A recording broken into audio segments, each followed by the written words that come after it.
Saat teman-temannya di Samarinda mendesaknya untuk dikhitan, Yusuf sebenarnya memang sudah jatuh cinta dengan Islam. Ia masih ingin mengetahui dan memperdalam keingintahuannya mengenai agama Islam. Namun apa boleh dikata, didesak teman-temannya, Yusuf pun kala itu sudah dikhitan dan akhirnya diketahui oleh keluarganya. Waktu saya umur 17, saya ke Samarinda, ke kampung ibu bapak saya. Terus ketemu teman-teman kecil, lalu diajak, ayo katanya, masuk Islam.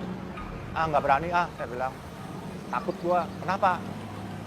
Ntar disunat sakit, katanya potongnya sama bambu, katanya. Aduh.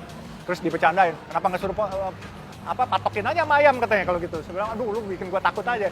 Akhirnya dia bilang, pakai dokter aja katanya.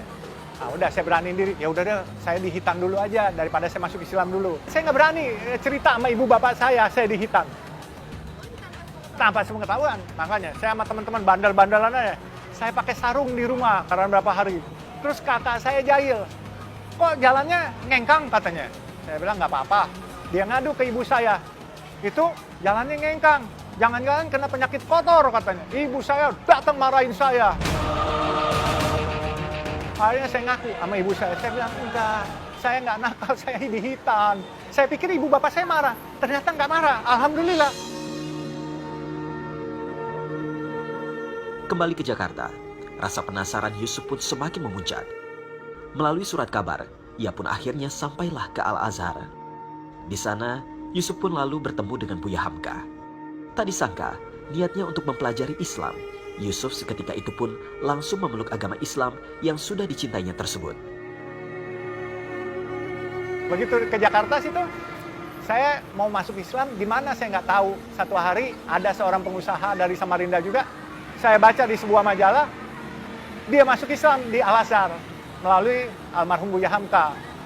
Saya baca, saya simpan majalahnya. Saya tanya-tanya, saya akhirnya cari ke Masjid Al-Azhar. Di Al-Azhar, saya ketemu Ustadz Zaini namanya, sekretaris Buya Hamka. Lalu saya ceritakan, saya mau masuk Islam. Nggak lama Buya Hamka keluar. Terus dia tanya mau apa? Saya bilang, saya mau belajar Islam. Oh, mau belajar Islam? Iya, tapi saya mau masuk Islam. Tapi nanti, saya bilang. Nggak boleh nanti, katanya. Loh, kenapa nggak boleh? Harus hari ini. Loh, kok maksa? Saya bilang gitu. Enggak, dia bilang, bukan saya maksa. Kalau kamu mau masuk Islam, lakukan hari ini, karena saya harus membimbing kamu. Kalau kamu nanti pulang, kamu kena musibah, kamu kecelakaan, kamu meninggal kafir, dosanya di saya, kata Buya Hamka. Oh ya, tapi saya bilang, saya belum bisa, saya kan harus belajar dulu. Nggak usah, saya bimbingin. Ya, saya tulisin kamu. Ya kan, kamu baca 2 kalimat syahadat, saya bimbingin. Akhirnya baca. Seiring berjalannya waktu, saya makin memperdalam agama Islam saya mulai berusaha. Karena saya sempat dibilang, waktu saya masuk Islam itu, bahkan saudara-saudara saya ada yang ngomong, itu Islam agamanya orang miskin, lu ngapain? Jadi miskin lu masuk Islam katanya. Belum tentu, saya bilang gitu. Siapa tahu gue jadi kaya, ntar lu nyesel lo kalau nggak mau ikut saya mesti bercandain gitu.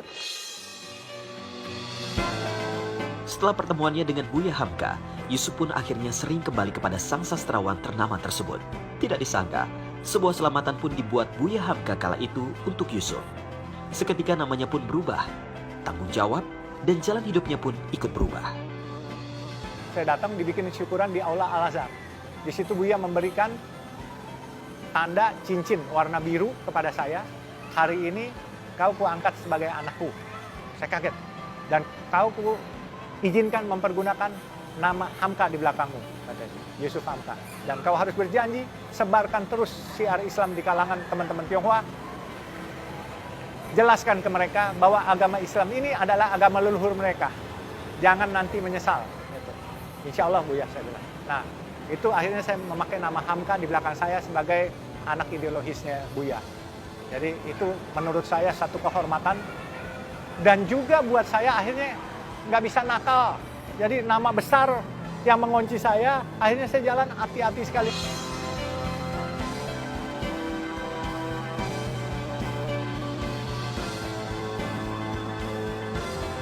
Meski kini namanya dikenal sebagai pengusaha sukses, namun siapa sangka perjalanan karirnya tidaklah mulus.